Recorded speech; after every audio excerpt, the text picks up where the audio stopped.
A lie. A lie is another one of the elements. A lie or series of lies. People don't put extremists in power just because they feel like it. Nor can they be roused to violence without believing that violence is justified. That's why lies are needed. Lies create the desperation that justifies the chaos created by a mob, and that is the prelude to power. Now think back to Advani again. He had a big image problem to overcome because the polarizing language and racist undertones of Hindutva was not likely to boost the BJP into power, given that most of the lower castes were alienated from a form of Hinduism that was dedicated to keeping them backwards. So all the extremist Hindu movements, like the RSS and the BJP, they were Brahminical movements or high caste. And they embraced a Hinduism which taught that you have to stay in the caste in which you're born and accept your karma, because only then will you get a superior incarnation in the next life. But 70% of Indians were of low caste or outcast status. And they were beginning to see caste as a social evil that the state ought to confront. So how could Advani get enough votes from them while essentially asking them to assist him in their exploitation?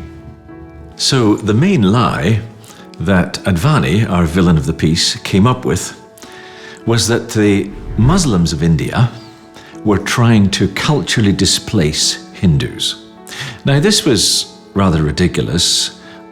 Muslims were about 130 million of the population at that time. But of course there were 750 million Hindus. So it's rather ridiculous. But to focus attention on this lie, because it's rather abstract, he began to claim that a 400-year-old mosque in Alyodha in Uttar Pradesh was in fact built over the birthplace of the god Ram, and it should be torn down and a proper Hindu temple erected on the site. And he came up with other lies when Hindu extremists turned from Muslims and went after Christians. The Christians, he said, are agents of Western powers.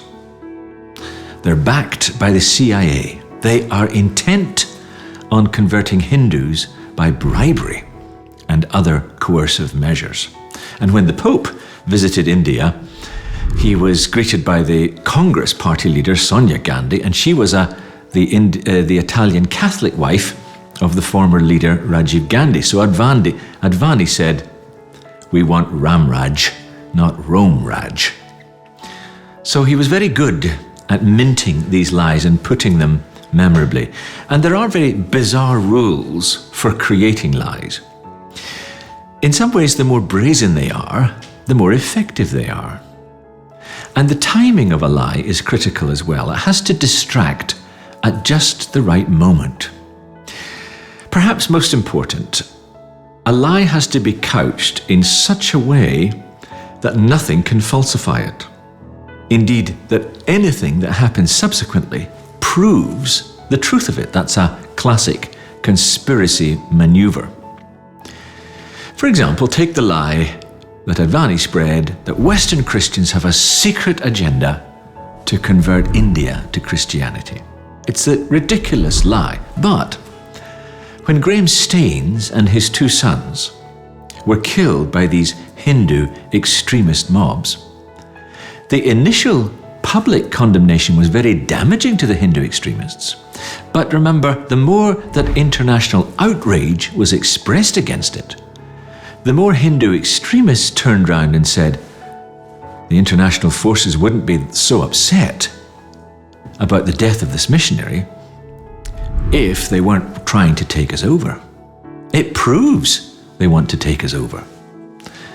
And so these lies changed the climate of India in the 1990s and early 2000s. Conversion even became a dirty word. Proselytization became a filthy term. and Christians began to be equated with foreigners, and at every turn had to defend themselves from ludicrous ideas that they were all conducting forced conversions among the poor and so on. All of a sudden, one pastor said, it was like we had just arrived in the country and were interlopers rather than a presence since the very first century. So why are these lies believed, given that they're so brazen and so intrinsically unbelievable?